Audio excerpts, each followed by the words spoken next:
The moment I entered that hotel suite, the air felt thick and stifling, charged with a clarity that only betrayal could bring. My gaze landed on Sophie, my wife. Her arms were wrapped around another man's neck, their laughter cutting through the silence like a knife. But what struck me wasn't anger or heartbreak. Not immediately.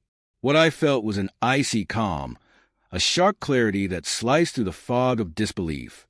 They didn't see me standing there, and that was their first mistake. They thought they were being clever, but I had known all along. Their secrets were no longer hidden, and I was already playing a much larger, more dangerous game, one that they wouldn't win. On the outside, our life had seemed perfect. Sophie was a celebrated architect whose designs graced prestigious magazines. People adored her, showering her with praise at every gala and event. We were known as a power couple, her creative brilliance paired with my strategic genius. I was Lucas Moore, a top financial strategist, the man whose influence reached from boardrooms to the exclusive clubs of New York. Together, we were unstoppable, a picture-perfect duo living a fairy tale. But fairy tales have their shadows, and ours had been festering in silence for some time. At first, the signs were small, a missed dinner here, a vague excuse there. Sophie started coming home late, her explanations polished and convincing. Client meetings running late, she'd say. She'd sigh, slip off her heels, as if the weight of her success was wearing her down. And then there was a faint scent of unfamiliar perfume clinging to her clothes. I told myself it was nothing. Her world was glamorous, filled with people constantly vying for her attention. Surely that explained everything. But those small excuses turned into patterns, and patterns grew into habits. Late nights became weekend absences, and the intimate moments between us vanished, replaced by a growing emptiness. The turning point came during a charity auction. Sophie stood beside me, stunning in a deep emerald gown that caught the eye of everyone in the room. She smiled, but it didn't reach her eyes.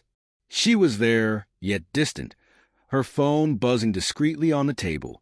I noticed her glance at the screen, a flicker of unease crossing her face before she quickly looked away. A name flashed briefly, Nathan. The ground beneath me seemed to shift.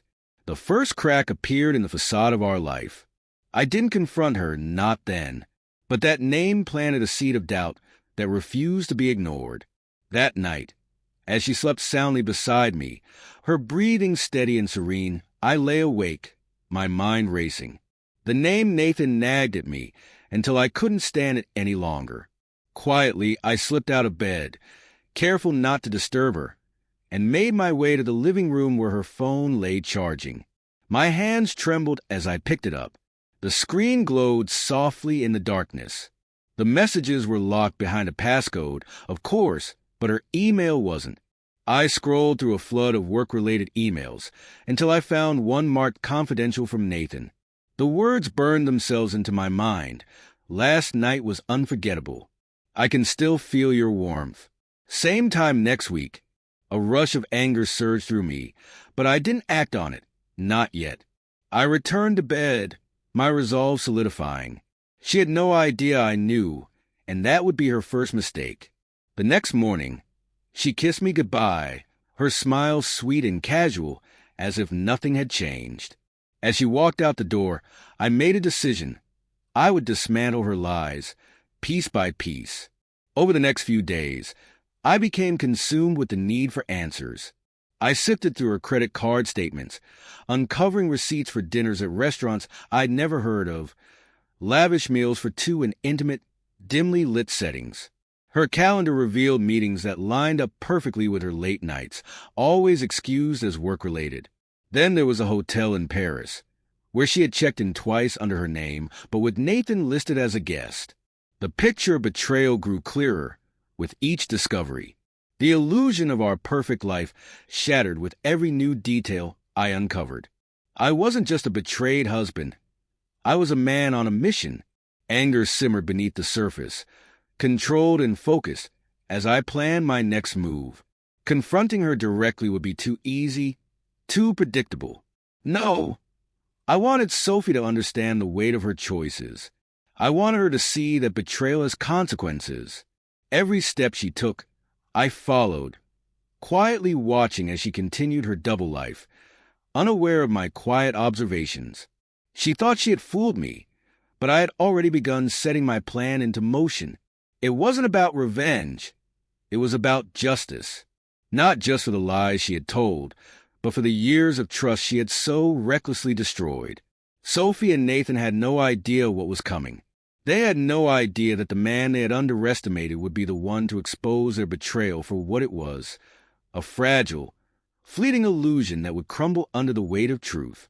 Betrayal doesn't announce itself with fanfare. It seeps into the cracks of a relationship, silent, invisible, until everything falls apart. When it does, those who cause it rarely see the storm they've unleashed. But this time, the storm would have a name, and they would remember it was the small details that hurt the most, the sheer audacity of her actions, the lies she wove so carefully into the fabric of our life, assuming I wouldn't notice the loose threads. But I noticed everything. I always had. It started innocently enough, or so I told myself. Late nights at work, business trips that seemed to multiply, and her constant insistence that everything she did was for us, for our future. Yet there was something in her voice, a subtle wavering that set me on edge.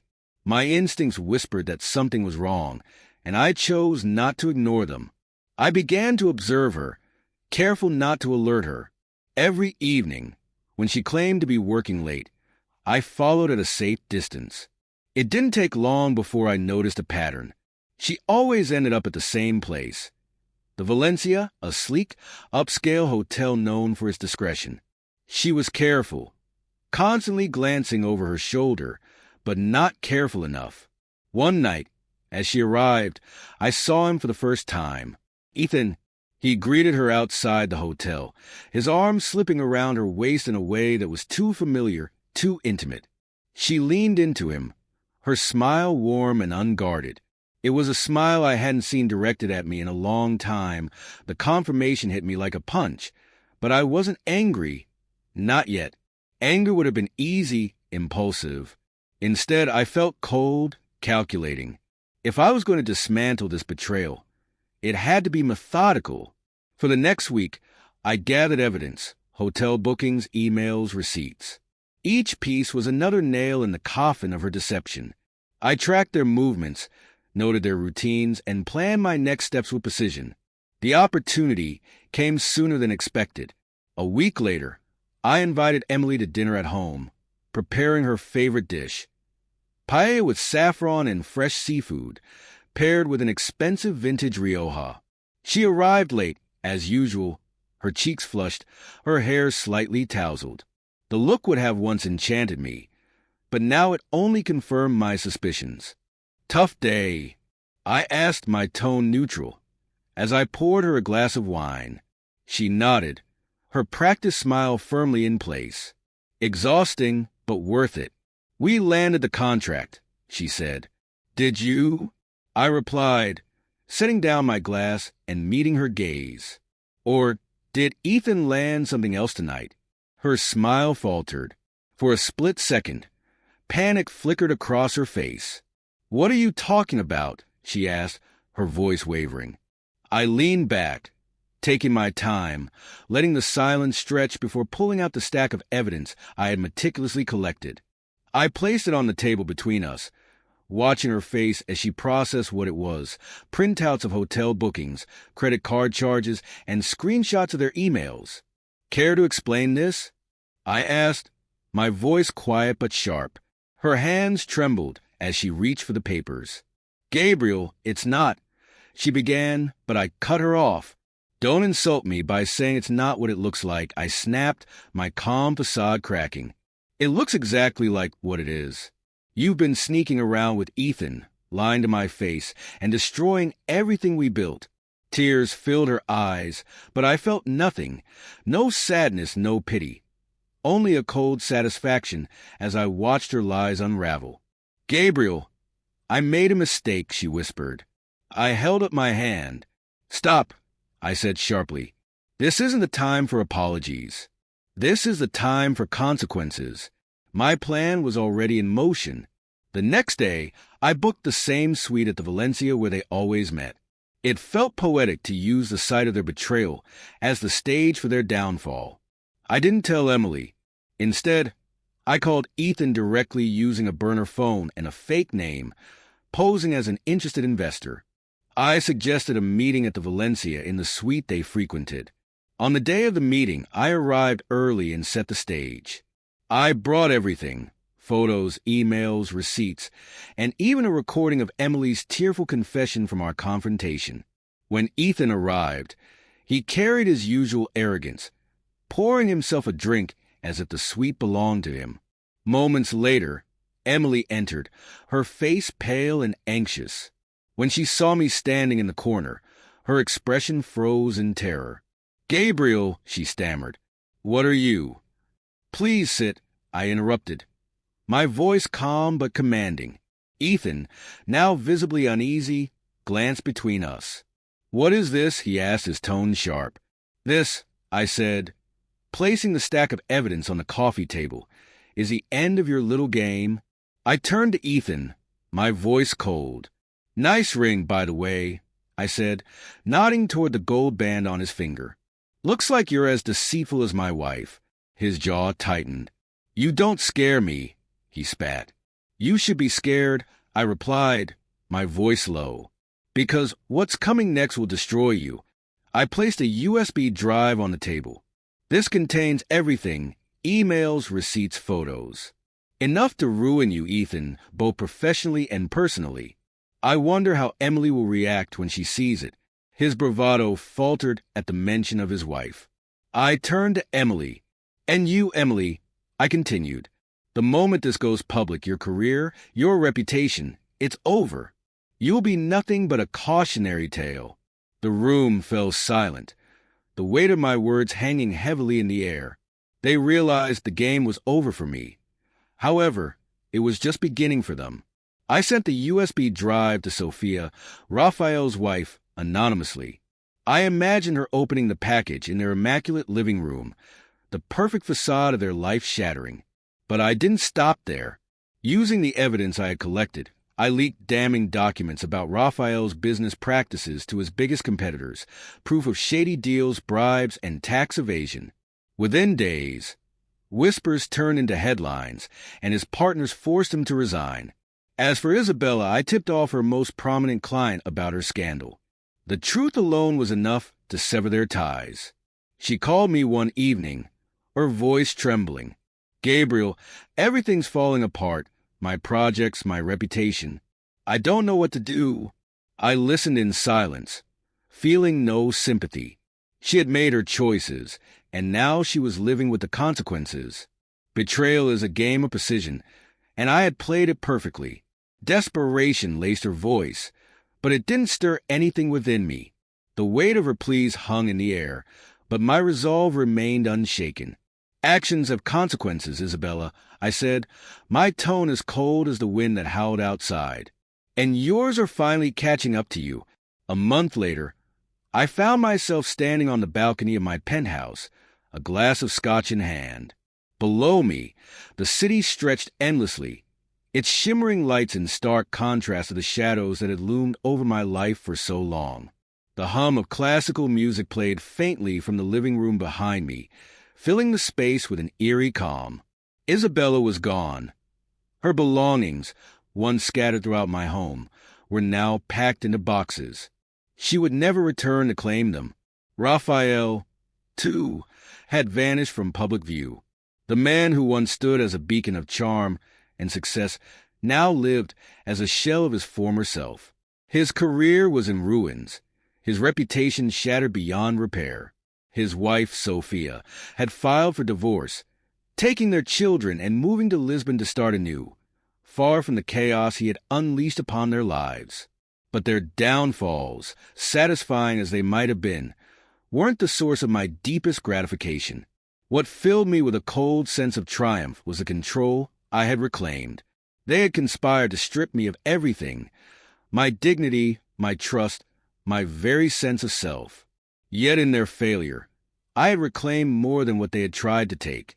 I had rebuilt my life stronger and sharper than before. The chill of the night air stung my skin as I leaned against the railing, staring at the bustling streets below. Betrayal is a ruthless teacher, I mused. It tears away the comforting illusions we cling to, leaving only stark truths in its wake. And the truth was this: I was no longer the man they thought they could manipulate. I had been tempered by fire, and now I stood unbreakable. Taking the last sip of my scotch, I allowed the warmth to spread through me before whispering into the stillness of the night. Sometimes the storm doesn't destroy you. It makes you stronger.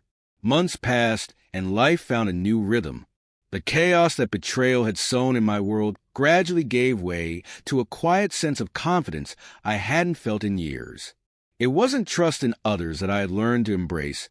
It was trust in myself.